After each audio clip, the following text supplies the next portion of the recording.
The declaration hit every frequency in the galaxy at the same moment, and Saith Oravan heard it from the counter of her husband's grain shop on Tesseran IV, while she was weighing duskweed for a customer who would never come back to collect it. This is the United Earth Admiralty, broadcasting on all open, diplomatic, and emergency channels. 41 hours ago, forces of the Maritime Ascendancy conducted a systematic incendiary bombardment of the human colony of Alder's Reach on Tesseran III, a civilian settlement of 19,000 registered inhabitants operating under full Galactic Accord protections. Thermal scans confirm no structure left standing. Bioscanners confirm no survivors.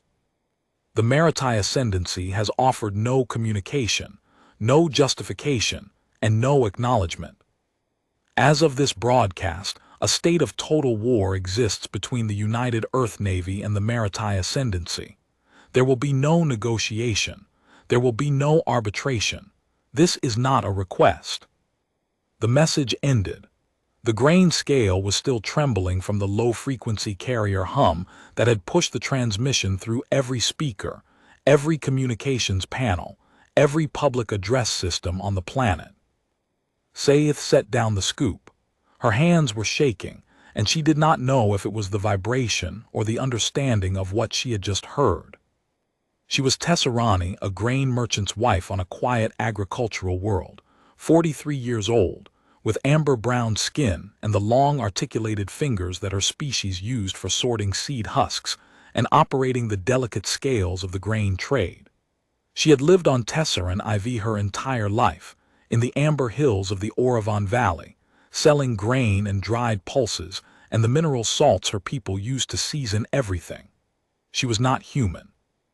She had nothing to do with humans or with Alder's Reach, or with whatever the Maritime had done to it. But Tesseran III was the next world inward. She could see it in the night sky, a pale green coin above the western ridge. 19,000 humans had lived there, in a settlement they had built in the lowland basins where the soil was rich, and the air was almost breathable without supplements. She had met some of them at the cross-system trade fairs, quiet, steady people who grew hybrid grains and ran atmospheric processors and kept mostly to themselves.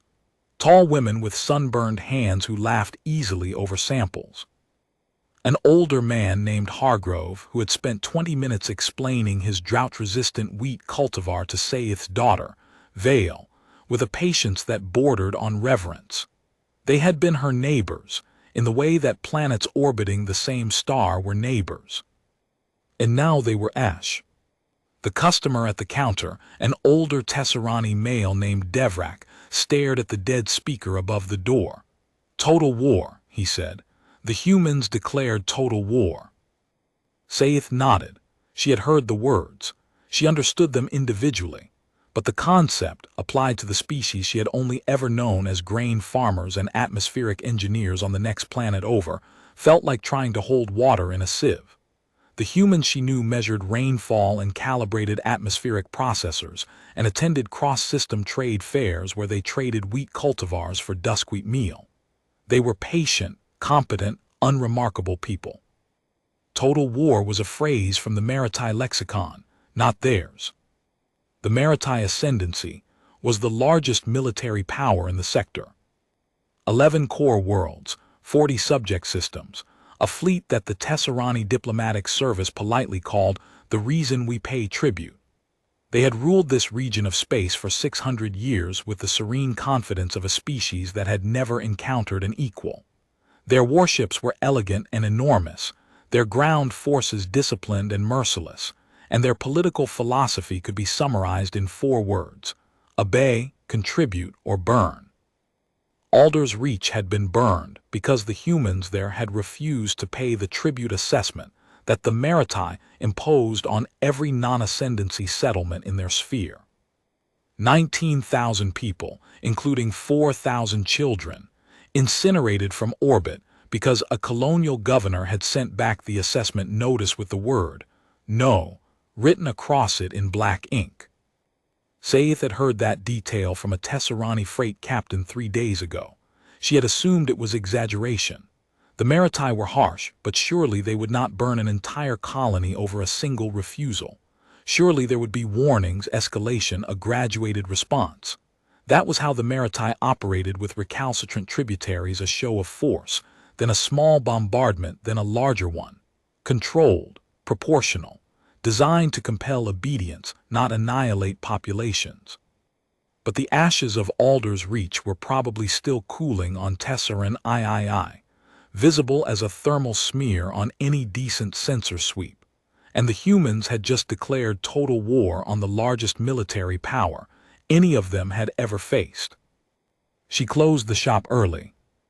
That evening, she sat on the stone terrace behind her home and watched the sky. Her husband Corin sat beside her, his long fingers wrapped around a cup of tisane he was not drinking.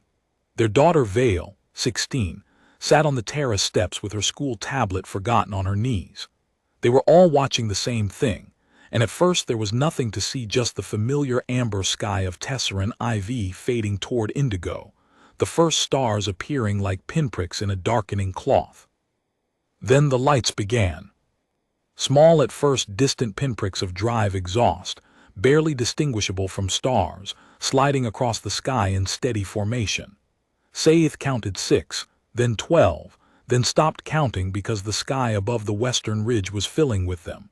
Not chaotically, not in a rush, in precise parallel tracks like seeds being planted in rows, each light maintaining exact separation from its neighbors. "Those are human ships," Corin said quietly. He had been a communications technician before the grain shop, and he still kept a civilian-grade sensor display in his workshop.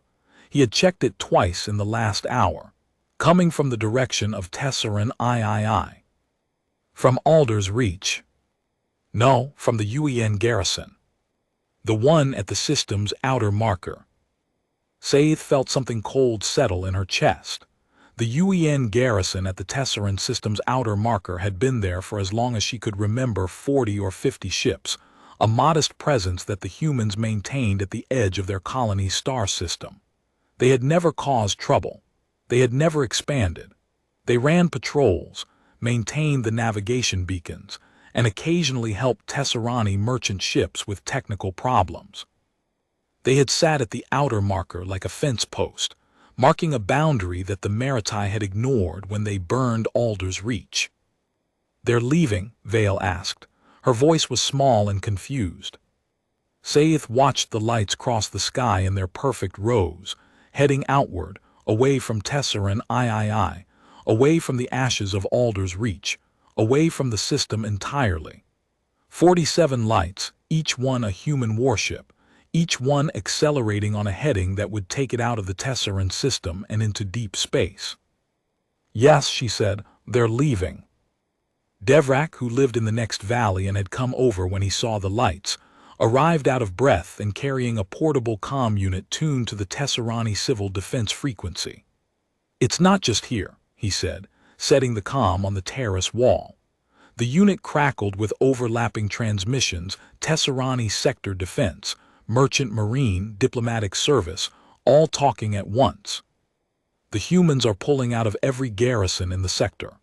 Vardon, Kelly's Prime, the Orathi stations, the Hesek corridor, every outpost in Maritai space is packing up and leaving." "All of them," Corin said. "All of them, simultaneously. Every garrison, every outpost, every listening station. The Tesserani Diplomatic Service is reporting that 18 separate installations have begun withdrawal in the last 4 hours. Personnel, ships, equipment, supplies, all of it. They're not leaving anything behind." Saith stared at the comm unit. The cold thing in her chest was growing.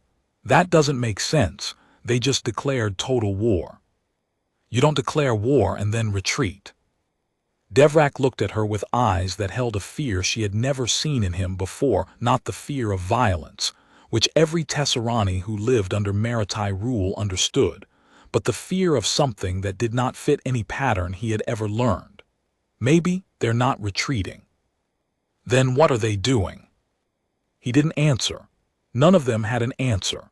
They watched the lights cross the sky until the last one disappeared beyond the eastern horizon, and then they watched the empty dark where the lights had been, and the silence of the sky was worse than the lights had been, because silence from humans Saith was beginning to understand meant something very different than silence from anyone else.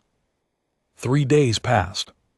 In those 3 days, the shape of what was happening became clearer, and it was nothing like what Saith or anyone on Tesseran IV had expected.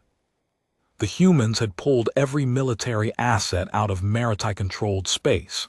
Every ship, every soldier, every sensor buoy, every communications relay, every orbital platform, every navigation beacon.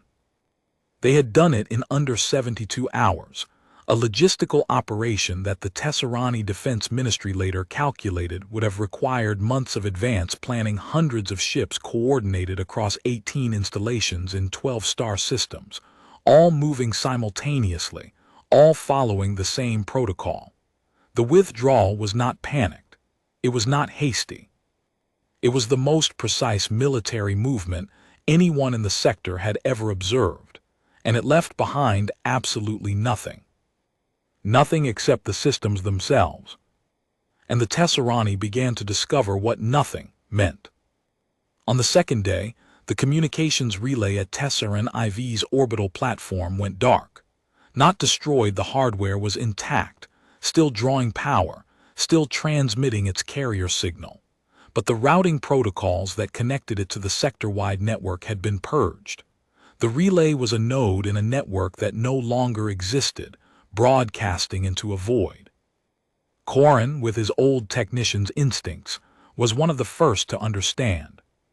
He came home from the atmospheric authority that evening with a face that Saith had never seen on him before, gray and drawn, as though he had aged 5 years in an afternoon. The communications architecture, he said, sitting heavily at the kitchen table. The routing protocols, the encryption suites, the bandwidth allocation algorithms, all of it. It was all human designed. We licensed it from the UEN 15 years ago as part of a maintenance and upgrade contract. The humans wrote every line of code in our communications network, and they just revoked every license and purged every installation. Can't we rebuild it? Use the old system. There is no old system. We replaced it wholesale. The human system was better, faster, more reliable, more efficient. Everyone switched. The Maritai switched. The Orathi switched. Every species in the sector uses human-designed communications routing because it was the best available, and the licensing terms were generous. He paused. The licensing terms included a clause, paragraph 47, subsection 8, buried in the legal architecture, allowing immediate termination and data purging in the event of an armed conflict between the licensor and any party within the network's operational jurisdiction. Saith stared at him. They put a kill switch in the licensing agreement. Not a kill switch, a legal right to reclaim their property. There is a difference, and that difference is why no one can call it sabotage. The Maritai, predictably, celebrated before they understood. Their state media broadcast triumphant declarations about the cowardly humans fleeing from the righteous power of the ascendancy. Holographic banners appeared on every Maritai world showing their fleet insignia, superimposed over images of retreating human ships. The Maritai High Exarch, Palatine Sothran, gave a speech from the Crystal Spire on their homeworld of Maroth Prime, in which he described the human withdrawal as the natural submission of an inferior species that briefly forgot its place. Saith watched the speech on a relay that was already degrading, the image flickering as the Tesserani network struggled to route the signal through jury-rigged local connections. She noticed that Palatine Sothran was smiling. She also noticed that the Maritai fleet had not pursued. 600 years of military dominance, a species that had never let an enemy retreat without harassment, and they had let the humans go without firing a single shot. On the morning of the 4th day, Saith learned why. The first report came from the Vardon system, 3 light-years from Tesseran. A Maritai agricultural colony there had attempted to activate its orbital defense grid, a standard precaution during wartime, and discovered that the grid was not responding. Diagnostics showed that every software key, every authorization code, every command pathway in the system had been wiped. Not corrupted, wiped. Replaced with blank sectors as cleanly as if the system had never been programmed. Within the hour, similar reports poured in from 11 other systems. Defense grids dark, communications relays offline, navigation beacons broadcasting empty carriers, water purification networks reverting to manual on 3 maritime colony worlds, agricultural automation systems defaulting to emergency protocols that produced half yields, medical diagnostic networks going dark because the imaging software had been developed under a joint human-maritime technical agreement, and the humans had revoked every license remotely before they left. The humans had not just left, they had taken the infrastructure with them. Not physically. The stations and satellites and relays were all still there, orbiting in their proper positions, their hulls intact, their power systems running. But the software, the command codes, the encryption keys, the network protocols, the calibration databases, the targeting solutions, the communication routing tables, the atmospheric regulation algorithms, the water treatment sequencing, the agricultural yield optimizers, all of it had been purged. Every system that the UN had ever connected to, maintained, upgraded, or even diagnosed during their decades of Garrison presence in the sector had been returned to factory blank. And that, Saith realized with growing horror, was nearly everything. The humans had been in this sector for 30 years. In that time, through trade agreements and maintenance contracts and the quiet competence that was their most dangerous trait, they had become integrated into the technical backbone of every system in the region. When a maritime defense satellite needed a software update, it was a human contractor who wrote the patch. When a Tesserani atmospheric processor drifted out of calibration, it was a human engineer who recalibrated it. When the sector's communications network needed expansion, the UN provided the relay architecture because human relay technology was the best in the region and everyone knew it and nobody questioned it because the humans were always there. Always competent, always helpful. They had been helpful the way a foundation is helpful. You don't think about it until it's gone. Saith spent the afternoon of the 4th day at the Civil Defense Center, where the Tesserani District Council had convened an emergency session. The room was full 70 Tesserani from the Oravan Valley and surrounding districts, all of them trying to understand what was happening to their world, and what, if anything, they could do about it. The district administrator, a steady older woman named Parin, stood at the front with a data tablet that kept losing connection to the central servers. The water treatment facility at Oravan South is functioning but degraded, Parin reported, scrolling through a list that grew longer every hour. The purification sequence is running on a fallback protocol that removes major contaminants but not trace minerals. The water is safe to drink but will taste wrong. The agricultural irrigation network has lost its automated scheduling. The pumps are running on manual timers that the maintenance crew set up this morning. They are not optimized. We will see reduced crop yields this season. How reduced? Someone asked from the back. Parin looked at her tablet. 30 to 40%. The optimization algorithms calculated soil moisture, weather patterns, growth stage, and mineral content for each field individually. Without them, the pumps run on a fixed schedule. Some fields will be overwatered. Some will be underwatered. None will be correct. A murmur moved through the room. 30 to 40%. On a world where the growing margin was already narrow, where every harvest was carefully calculated to carry the population through to the next one, a 30% reduction meant rationing by midwinter. Can we write our own algorithms? A younger Tesserani asked a technician from the district's utility office, someone who understood systems. Parin shook her head. The human algorithms were developed over 14 years of continuous calibration. They incorporated soil data, weather modeling, atmospheric composition, seasonal drift patterns, hundreds of variables, continuously updated. Our best engineers estimate it would take 2 to 3 years to develop a replacement of comparable quality. In the meantime, we use manual protocols and accept the loss. 2 to 3 years. Sayeth sat in the back of the room and felt the number settle into her like a stone dropping into still water. 2 to 3 years to replace what the humans had built quietly over 14. And the humans had done it as a side project, a maintenance contract, something they did between running their colony and trading wheat at cross-system fairs. On the 5th day, the Tesserani Diplomatic Service issued an advisory urging all Tesserani citizens to stockpile essential supplies.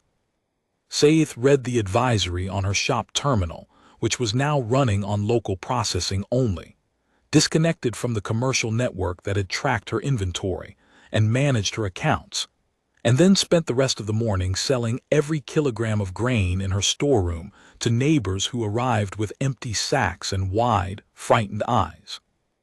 She sold the duskweat meal and the dried pulses and the mineral salts, and when the storeroom was empty, she closed the shutters and stood in the silence of her shop and thought about a man named Hargrove who had explained drought-resistant wheat to her daughter, with the patience of someone who believed that knowledge should be given, not sold. On the 6th day, the atmospheric processors on Tesseran IV began to drift. It was subtle at first, a 2-degree temperature deviation in the Orovon Valley, a slight increase in particulate count in the upper atmosphere, a faint metallic taste in the morning air that Sayeth noticed when she stepped outside to check the sky, a habit she had developed over the past week, scanning for lights that were no longer there. The kind of fluctuation that the processors normally corrected automatically, pulling calibration data from the central network, adjusting output, maintaining the narrow band of atmospheric conditions that made Tesseran IV habitable for Tesserani biology. But the central network was blank. The processors were running on local backup, using calibration data that was 6 months old, and the atmosphere of a marginally habitable world does not hold steady on 6-month-old data. It drifts, slowly at first, then faster. Corin spent the 6th day at the Atmospheric Authority, trying to help. He came home that night with cracked lips and bloodshot eyes, and the posture of a man who had spent 12 hours solving a problem that could not be solved with the tools available. The calibration algorithms were human-designed, he said, confirming what Sayeth had already suspected. The Tesserani Atmospheric Authority has been using human-provided calibration software for 14 years. They don't have the source code. They never asked for it. It was part of the maintenance contract. The humans updated it remotely every quarter, and we just let them. Because it worked. Because it always worked. How long do we have? Weeks, maybe months if the manual corrections hold. The atmosphere won't become lethal quickly, the drift is gradual, but the margins are narrow. Tesseran IV was always on the edge of habitability. The processors are what keep us on the right side of that edge. Vale, listening from the doorway, spoke with the directness of a 16-year-old who had not yet learned to soften hard questions. What happens if we fall off the edge? Corin looked at his daughter, then he looked at Sayeth. Then he looked at his hands. The particulate count rises, the temperature swings widen, the oxygen content drops, slowly, not enough to notice day by day. But over weeks, the cumulative effect he stopped. We need the humans to come back and fix the processors. That's the honest answer. The honest answer hung in the room like the metallic taste in the morning air. That night, Sayeth could not sleep. She lay in bed and listened to the atmospheric processors humming outside, the same hum she had heard every night of her life, steady and reliable and invisible, the sound of a machine keeping her alive without asking for gratitude. But the pitch was wrong now, fractionally higher than it should have been, with a faint, irregular oscillation that she had never noticed before because it had never been there before.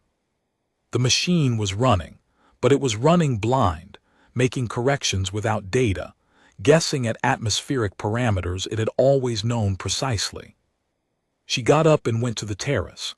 The sky was cloudless, the stars bright, and Tesseran III hung above the western ridge like a pale green eye. Somewhere on that world, 19,000 sets of ashes were being scattered by winds that no atmospheric processor would ever correct again.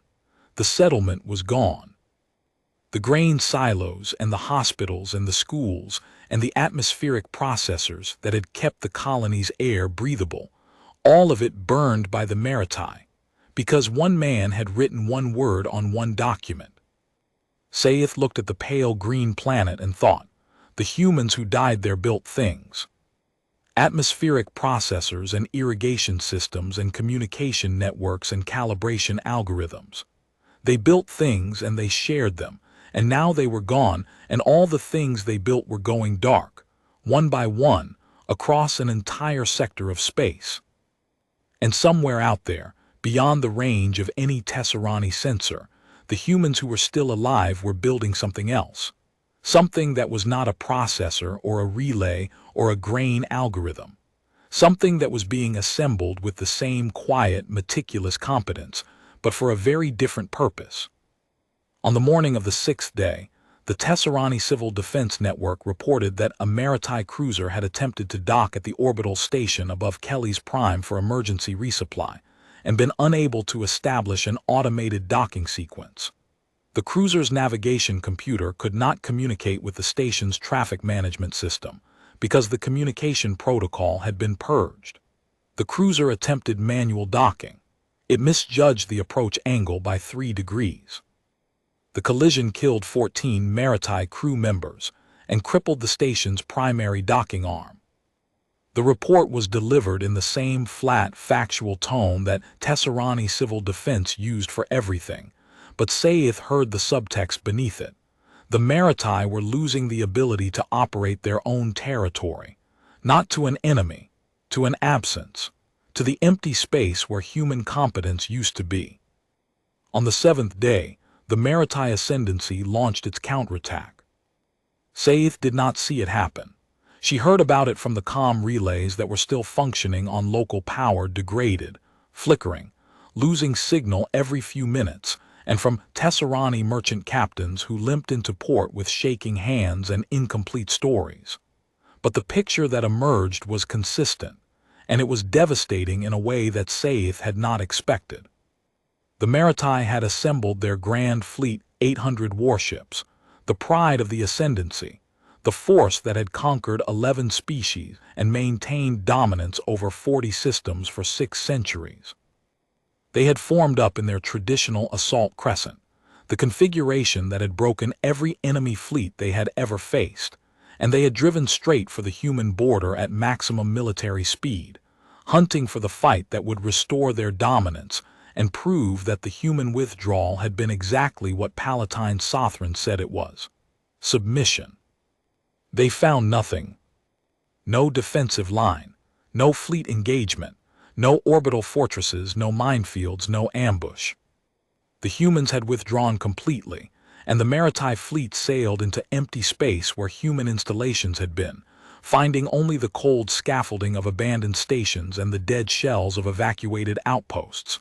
No people, no ships, no weapons, nothing to conquer, nothing to fight, nothing except silence and empty coordinates and the growing, corrosive uncertainty of an enemy that should have been there but was not.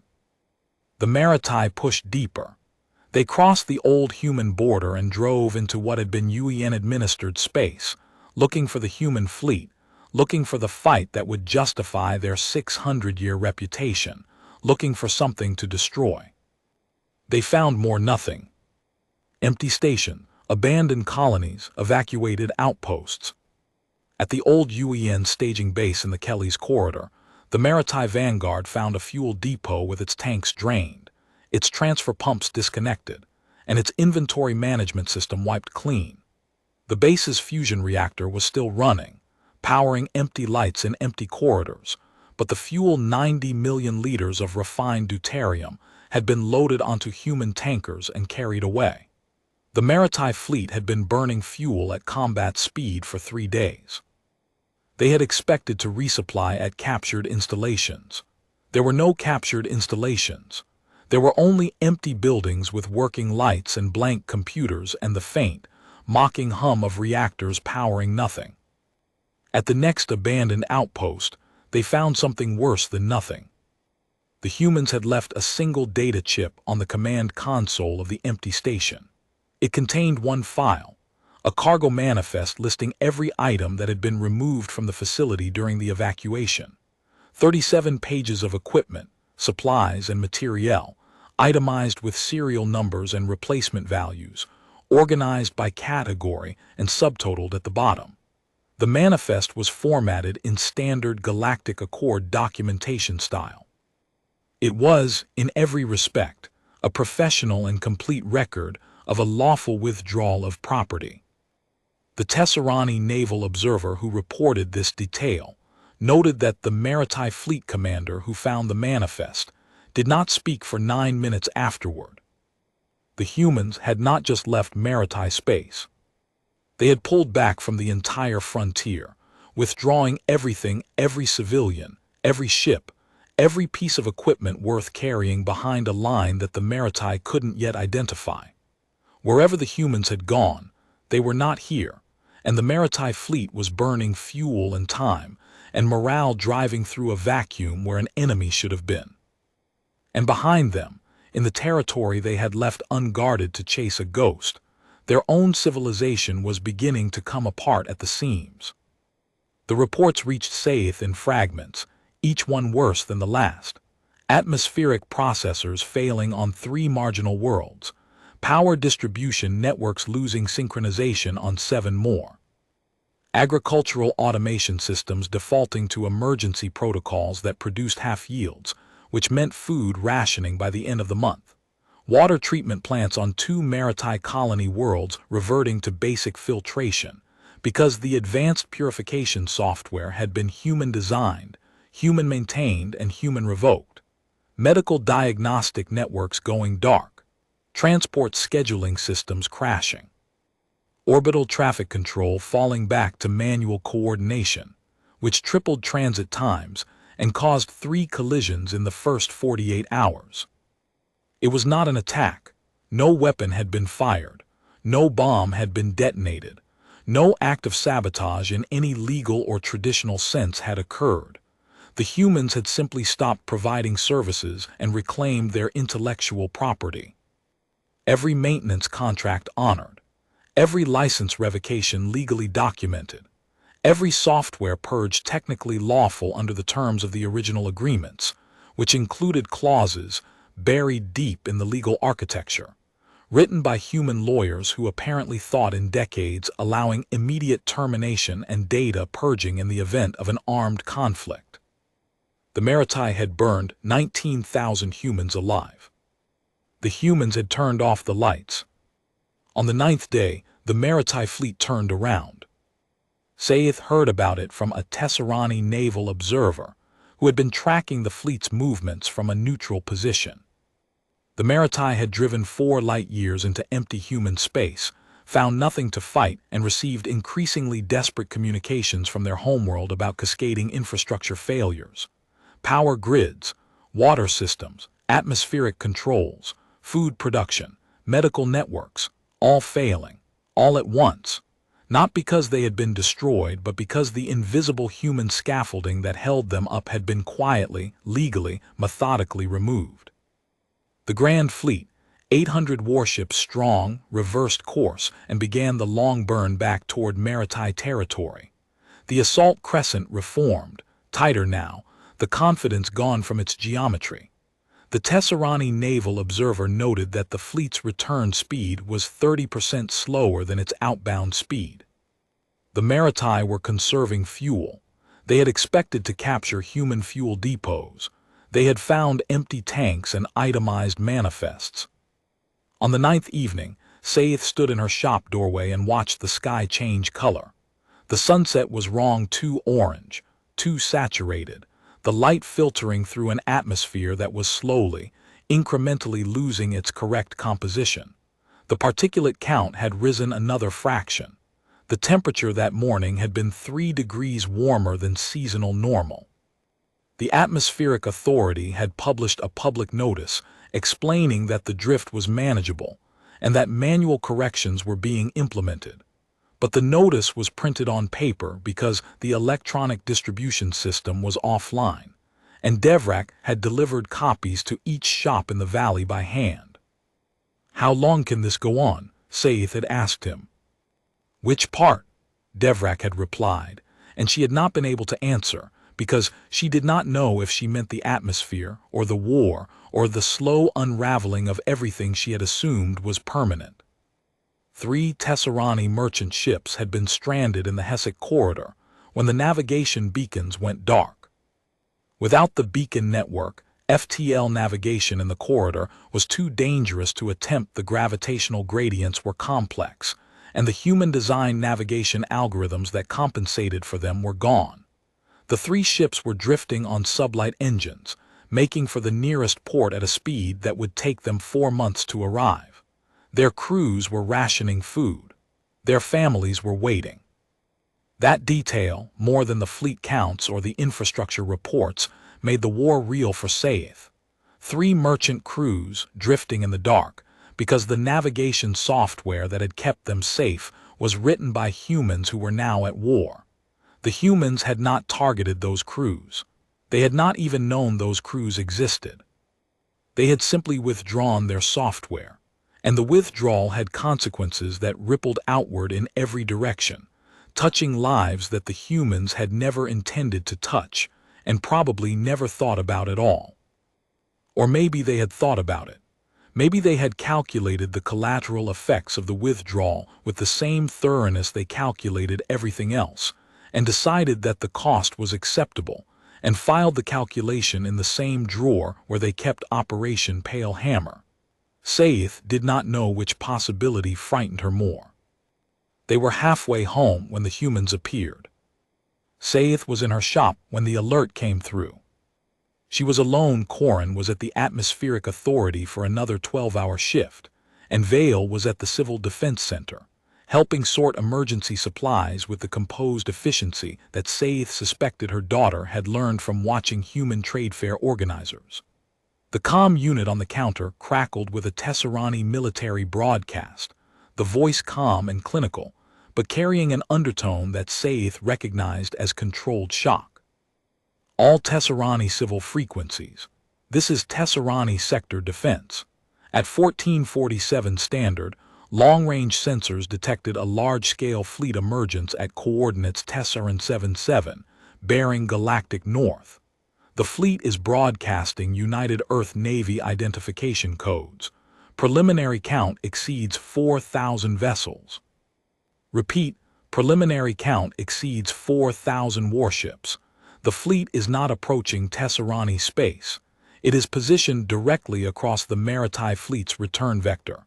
All Tesserani civil and commercial traffic is advised to remain at current positions. Do not approach the engagement zone. 4,000 warships." Saith gripped the counter. 4,000. The Maritime Grand Fleet was 800. The entire Maritime Navy across all systems and territories was perhaps 1,200. The humans had brought 4,000. She turned on the visual relay and watched the long-range sensor feed that the Tesserani Defense Network was sharing on the public channels. It was grainy at this distance, the resolution degraded by the failing comm infrastructure, but it showed enough. The Maritime Fleet, 800 ships in their assault crescent, driving hard for home, exhausted from a week of fruitless pursuit through empty space. And ahead of them, spread across their path like a wall across a corridor, the human fleet. The sensor feed showed them as a band of contacts stretching across the display, so dense that individual ships blurred together into a solid mass of returns. 4,000 warships, dreadnoughts and battlecruisers and heavy carriers and destroyers and frigates and corvettes and ships that the Tesserani sensor algorithms couldn't even classify because they had never seen human vessels of those configurations before. The fleet was arranged in a formation that Saith did not recognize, not a crescent, not a line, not a sphere. It was layered, concentric, like the rings of a target, with the heaviest ships at the center and successive rings of lighter vessels radiating outward, each ring offset from the last so that no angle of approach was unguarded. It looked like a net made of 4,000 warships, spread across the void with geometric precision, every ship in its exact position, every firing arc interlocked with its neighbors, and in the center, the largest contacts on the display, the heavy dreadnoughts, the command carriers, the ships that carried the kind of weapons that ended arguments permanently. The maritime fleet stopped. 800 ships, the pride of the ascendancy, hung motionless in space and stared at 4,000 human warships that had appeared from nowhere and everywhere at once, blocking their path home with a force 5 times their size. For 11 minutes, nothing moved. The sensor display showed 2 clusters of contacts, one tight and small, one vast and patient, separated by a gap that the Tesserani naval analysts later calculated at 400,000 kilometers. And then the humans broadcast a second message. Sayeth heard it on the relay, and it was different from the first. The first had been a declaration of war, formal, cold, procedural. This was something else. This was the voice of a species that had finished being patient. Maritime Ascendancy Fleet Elements. This is Fleet Admiral Kane Drakov, United Earth Navy, commanding the Combined Expeditionary Force designated Pale Hammer. You are surrounded. Your home systems have no functional defense infrastructure. Your communications network is inoperable. Your supply lines are severed. Your fleet is outnumbered 5 to 1. You have no reinforcements, no resupply, and no retreat vector. A pause. Sayeth could hear the maritime fleet's transponders chirping on the background frequencies, each one broadcasting identification and status, 800 electronic voices, suddenly aware that they were speaking into a silence that had teeth. 19,000 people lived on Alder's Reach. 4,000 of them were children. You burned them from orbit because a colonial governor wrote no on a tribute assessment. There was no warning. There was no ultimatum. There was no evacuation order. You simply burned them, every man, woman, and child. Every home, every school, every hospital, every grain silo, every atmospheric processor. You burned it all, and then your Palatine smiled and called it the natural order. Another pause, longer this time. Here is what happens now. You will power down all weapons systems. You will open all hangar bays. You will transmit command-level access codes to your fleet's central computer network. You will do this within 90 minutes. If you comply, your personnel will be interned under Galactic Accord standards until the conclusion of hostilities. If you do not comply, Pale Hammer will reduce your fleet to debris and proceed to your core worlds, which have no means of resistance. There will be no second offer. There will be no negotiation. You burned our children. We do not negotiate after that. The transmission ended. The sensor feed showed the 2 fleets hanging in space, motionless, the gap between them a killing ground that both sides could see and measure and understand. Sayeth watched and did not breathe. The maritime did not comply. 89 minutes passed. Sayeth watched the clock on the comm unit count down while the sensor feed showed both fleets motionless. At minute 87, the maritime fleet's formation tightened. At minute 88, their weapon systems went hot. The sensor feed showed the thermal signatures flare across 800 ships simultaneously, like a field of embers catching wind. At minute 90, the maritime formed their assault crescent and charged. 800 warships, engines at full military power, weapons hot, shields at maximum, driving straight into the center of the human formation in the configuration that had broken 11 species before this one. The maritime flagship, the Sothran's Will, led the charge, its massive bow cutting through the void. Sayeth watched the sensor feed and saw the moment the crescent hit the first ring of the human formation. The first ring of human ships did not hold. They split apart, peeling open like a flower, letting the maritime crescent drive through. The second ring did the same. And the third. The maritime drove deeper, their crescent maintaining formation, their weapons firing at targets that scattered before them, and for a brief, terrible moment it looked like the configuration that had conquered 11 species was going to work a 12th time. Then the rings closed behind them. The human formation folded inward from every direction simultaneously, and Saith understood the layered concentric rings for what they were. Not a defensive line, not a wall, a cage.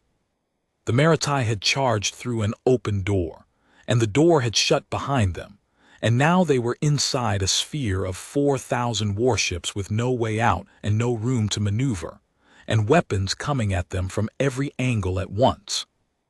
The killing took 11 hours. Saith did not watch all of it. She could not. She watched long enough to see the Maritai crescent break apart as ships tried to scatter and found human warships in every direction. She watched long enough to see the Sothrans will take concentrated fire from 3 task groups simultaneously, its elegant hull breaching in a dozen places, atmosphere venting in white plumes that caught the distant star's light. She watched long enough to see the first wave of Maritai ships attempt to surrender by cutting engines and broadcasting on emergency channels, and she watched the human ships accept those surrenders, moving in with boarding craft, disabling weapons with precise surgical strikes, taking crews off in orderly, methodical operations that looked nothing like rage and everything like procedure. The humans who were killing the Maritai fleet were doing it with the same quiet, systematic competence that they had used to maintain atmospheric processors for 30 years. No wasted motion, no excessive force, no ships destroyed after they had stopped fighting. Just the steady, relentless compression of the cage, tightening ring by ring, reducing the space available to the ships that were still fighting, until they had no room to maneuver and no clear firing solution, and no option except surrender or destruction. Then Saith turned off the relay and sat in the dark of her shop and listened to the wind outside, which tasted more like metal than it had yesterday, and she pressed her palms flat on the counter and breathed and tried to understand a species that could do all of this, and still accept surrenders in the middle of it with the composure of traffic controllers. Over the next 18 hours, the relays brought the rest of the story in pieces. The Maritai fleet was gone. Not all destroyed the humans had accepted surrenders from any ship that powered down weapons and opened its bays, and they had done so promptly and professionally, with prisoner handling that the Tesserani naval observers later described as textbook Galactic Accord compliance, down to the nutrition standards in the holding areas. But the ships that fought were killed. Methodically, efficiently, without excess. The human fleet did not pursue fleeing vessels into neutral space. It did not fire on escape pods. It did not target medical or support ships. It destroyed warships that were shooting at it, and it captured warships that stopped. And when it was done, the Maritai Ascendancy's Grand Fleet, the force that had maintained regional dominance for 6 centuries, existed only as debris fields and prisoner convoys. 412 Maritai warships destroyed, 388 captured intact, 47,000 Maritai naval personnel killed, 112,000 taken prisoner, total human losses, 61 ships destroyed, 94 damaged, 4,200 dead. A 5-to-1 numerical advantage, pressed with the mechanical precision of a species that had calculated the outcome before the first shot was fired, and accepted the cost before the first hull was breached. The Tesserani naval observer who compiled the engagement report added a personal note at the end of his analysis. It was not standard procedure. It read, "The human fleet commander accepted surrenders in the middle of a firefight. Task groups that were actively destroying Maritai warships would pause to receive a surrender from an adjacent vessel, dispatch boarding parties, secure prisoners, and resume firing on the next target. This was not mercy in the conventional sense. It was efficiency. A surrendered ship is a ship you do not need to spend ammunition on." The humans treated the battle the way they treat atmospheric calibration, as a problem to be solved with the minimum expenditure of resources required to achieve the specified outcome. While the fleet engagement was happening, the rest of Pale Hammer was already moving. 12 separate task forces, each one larger than the Maritai Grand Fleet had been pre-positioned around the Maritai Ascendancy's 11 core worlds. They arrived simultaneously, within minutes of each other, emerging from FTL in perfect synchronization around worlds whose defense grids were dark, whose communications networks were blank, whose orbital fortresses sat powerless in their orbits like monuments to a capability that no longer existed. The Maritai core worlds did not fight. They could not fight. Their defense grids were blank screens. Their orbital fortresses were metal shells without targeting software. Their ground batteries had no connection to the sensor networks that told them where to aim. The 600 years of military infrastructure that the Ascendancy had built to make their worlds impregnable had been quietly, legally, methodically hollowed out by human software engineers over 3 decades. And when the humans withdrew that software, the Maritai discovered that their fortresses were empty suits of armor, impressive, expensive, and useless. The human task forces took up positions in orbit around each of the 11 worlds and broadcast a single message, identical on every world in every Maritai dialect. The Maritai Ascendancy's military capability has been neutralized. All Ascendancy military vessels are to stand down. All ground forces are to return to barracks. Orbital installations will be inspected and disarmed. Civilian infrastructure will not be targeted. Failure to comply will be met with kinetic response. This is not a request. Saith heard this broadcast on a relay that was barely functioning, the audio crackling and fading as the Tesserani communications network continued its slow degradation. She sat in her shop and listened to the end of the Maritai Ascendancy, delivered in the same flat, measured tone that humans used for inventory reports and atmospheric calibration readouts. On the 10th day, the Maritai civilian population discovered what their military had known for 3 days. There was no rescue coming. The Grand Fleet was debris. The Reserve Fleet, 400 ships scattered across garrison duties in the 40 subject systems, had surrendered individually as human task forces arrived at each system and presented the same choice that Admiral Drakov had given the Grand Fleet: power down or be destroyed. Without communications, without coordination, without a functioning chain of command, each garrison commander had made the calculation independently. Most of them had reached the same conclusion. The ones who did not were destroyed in engagements that lasted, on average, 12 minutes. Saith heard about the garrison surrenders through a Tesserani freight captain who had been present at the Vardon system when the local Maritai garrison of 32 ships received a UEN task force of 300. The garrison commander had attempted to negotiate. The human response had been a repetition of the same message, word for word, with the addition of a countdown timer. The garrison surrendered with 7 minutes remaining on the clock. They didn't even raise their voices, the freight captain said. He was sitting in Saith's shop, drinking a cup of tisane that Saith had made from her personal supply because her commercial stocks were gone. His hands were steady, but his voice was not. The human officer who accepted the surrender sounded like he was reading a maintenance checklist. He asked for the garrison commander's weapon codes, the crew manifests, and the location of the ammunition storage. In that order, like he had a form. He probably did, Saith said. On the 11th day, the Maritai Ascendancy surrendered unconditionally.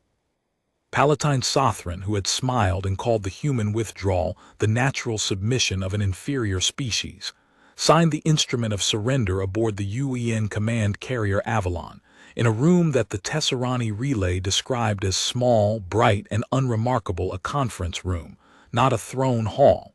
He was not permitted to speak. He was given a document. He signed it. He was escorted out. The entire ceremony took 14 minutes. The terms were absolute. They filled 914 pages. The humans had not written them in the 11 days since the war began. They had written them years ago, in the same drawer where Operation Pale Hammer had waited, and they had updated them quarterly, the way they updated atmospheric calibration software. The terms were as precise and as thorough as everything else the humans did. Complete and permanent military disarmament. Every warship above corvette class dismantled, not mothballed, not stored, not decommissioned. Dismantled, cut into sections, smelted and repurposed for civilian use under UN oversight. Every weapons system above small arms grade destroyed. Every military academy closed. Every officer above the rank of squad leader barred from government service for life. The Ascendancy's military budget 60% of its total government expenditure for 600 years, redirected entirely to reparations. Not just to Earth. To every species the Maritai had conquered, subjugated, extracted tribute from, or threatened over 600 years of dominance. The Tesserani were on the list. So were the Arathi, the Vardani, the Kellys, the Hessic, 11 species in total. Each one allocated a share of the reparations proportional to the damage they had suffered. The reparations schedule ran for 80 years. It had been calculated by human economists with the same patience that human engineers used for atmospheric calibration, carefully, thoroughly, and with the expectation that it would be maintained. And one final clause, which the Tesserani diplomatic service reported with something that Saith could only describe as quiet astonishment. The Maritai were required to build a memorial on the site of Alder's Reach. A permanent structure, maintained at Maritai expense in perpetuity, listing the name of every human who had died in the colony. 19,000 names, including 4,000 children, carved into stone that the Maritai would be required to maintain for as long as their civilization existed. The children's names would be listed first, in a separate section, carved in letters larger than the rest. Saith stood in her shop on the 11th day and looked out the window at the pale yellow sky. The atmospheric processors were still drifting. The air still tasted like metal.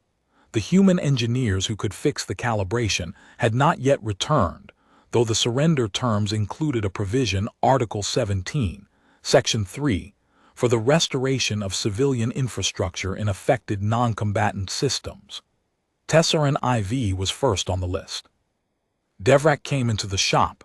He looked older than he had 11 days ago. They both did. "Did you hear?" he said. "The surrender, yes." Not just that. He leaned against the counter. His hands were shaking slightly, the fine tremor of stress and insufficient sleep. The Tesserani Diplomatic Service published the full operational timeline. The humans planned this, all of it. The withdrawal, the infrastructure purge, the fleet positioning, the cage formation, the simultaneous core world encirclement, all of it was planned before the declaration of war, before Alder's Reach burned. The contingency was already in place. They called it Operation Pale Hammer. Saith felt the cold thing in her chest again, colder than before. The Diplomatic Services Intelligence Division thinks the humans had a standing contingency for this scenario for at least 10 years, maybe longer. The name was already assigned. The fleet dispositions were already calculated. The software revocation protocols were already written and tested. It was sitting in a drawer, complete, rehearsed, waiting for a specific trigger. What trigger? A civilian colony attacked. Any civilian colony. The plan didn't specify which one. It just specified the response. 10 years. For 10 years, the humans had maintained their garrisons and their maintenance contracts and their quiet helpfulness. And behind all of it, behind the atmospheric calibrations and the communications upgrades and the patient explanations of drought-resistant wheat, they had a plan in a drawer that said, "If you burn our people, here is what we do." And what they did was not a reaction. It was not a scramble. It was not improvised rage or desperate counterpunch. It was a procedure. Step 1, declare war. Step 2, withdraw all assets. Step 3, purge all infrastructure access. Step 4, let the enemy's own territory begin to fail. Step 5. Wait for the enemy to commit their fleet to the void. Step 6. Close the cage. Step 7. Simultaneous core world encirclement. Step 8. Permanent terms. 8 steps. 11 days.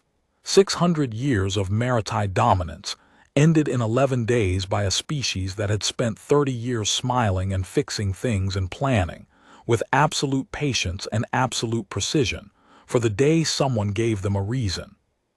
They could have done this at any time, Sayeth said quietly. If they had this plan for 10 years, the infrastructure access for 20, the fleet for who knows how long, they could have taken the maritime apart whenever they wanted. Yes, but they didn't. They waited. They waited for a reason, Devrak said. They needed the maritime to do something specific first, something that would make the response unambiguous, something that no species in the galaxy could look at and say the humans started it. He paused. They needed the maritime to burn a colony. Sayeth closed her eyes. The air conditioning in the shop hummed unevenly, the pitch rising and falling as the atmospheric processors outside continued their uncorrected drift. She thought about the 19,000 humans on Alder's Reach. She thought about the 4,000 children. She thought about the man named Hargrove who had explained wheat to her daughter. She thought about the colonial governor who had written no on a tribute assessment, and she wondered if the humans had truly known that someone, someday, would test them. That the no was not a mistake, that it was a tripwire. She did not know. She suspected she would never know, and she suspected that the not knowing was part of the point. The human engineers arrived on Tesseran IV 3 days after the surrender. They came aboard civilian transports, wearing standard maintenance coveralls, carrying tool kits and calibration equipment. They were polite, professional, and efficient. They fixed the atmospheric processors in 48 hours. They rewrote the calibration algorithms from scratch, better than before, and they left the full source code with the Tesserani Atmospheric Authority. A gift, the lead engineer called it, handing the data chip to the authority director. So you won't need us next time. Sayeth heard about that detail from Corin, who had been present. He told her with an expression that she could not read, something between gratitude and the look a person gets when they realize the helpful neighbor who fixed their roof could have burned their house down at any time and chose not to. Sayeth reopened her grain shop. Customers came back. Life on Tesseran IV resumed its familiar rhythms, the amber hills, and the duskweed, and the mineral salts, and the quiet provincial routines that had defined her world for 43 years. But nothing was the same. In the months that followed, when human ships passed through the Tesseran system, trade vessels, survey ships, the occasional light frigate on patrol, the Tesserani who saw them, did not wave or call out or signal welcome the way they once had. They stood still and watched until the ships had passed, and then they went back to their work, and they did not talk about what they had seen, because there was nothing to say that would not lead to the thing that none of them wanted to say out loud. That the quiet, helpful, competent people who fixed your atmospheric processors and sold you grain algorithms and maintained your communication relays had kept a plan in a drawer for 10 years. That they had watched their own colony burn and turned their grief into 8 steps and 11 days and the end of a 600-year empire. That they had done it without shouting, without cruelty, without a single act that violated a single law. And that the plan, the drawer, the patience, those were still there, for the next time. On the first anniversary of the burning of Alder's Reach, Sayeth closed her shop for the day. She walked to the ridge above the Oravan Valley and looked west, toward the horizon below which Tesseran III hung in the sky, invisible in the daylight but always present. 19,000 names were carved in stone on that world now. The memorial was complete. Maritime work crews maintained it, as required, under the supervision of human engineers who checked every letter. Visitors came from a dozen species to stand and to read and to understand what those names meant. Not just what the Maritai had done, what the humans had done in answer. Saith stood on the ridge and breathed the clean air that human engineers had restored, and she carried with her the things she had learned in 11 days that she would carry for the rest of her life. The humans were kind. They were helpful and competent and patient, and they fixed things that were broken, and they shared their work freely, and they kept mostly to themselves. And if you burned their people, they would take apart your civilization with the same quiet competence they used to fix your atmospheric processors, and they would carve every name into stone, and they would not stop until the stone was finished. The wind came off the ridge, sweet with duskweet, and Saith went home.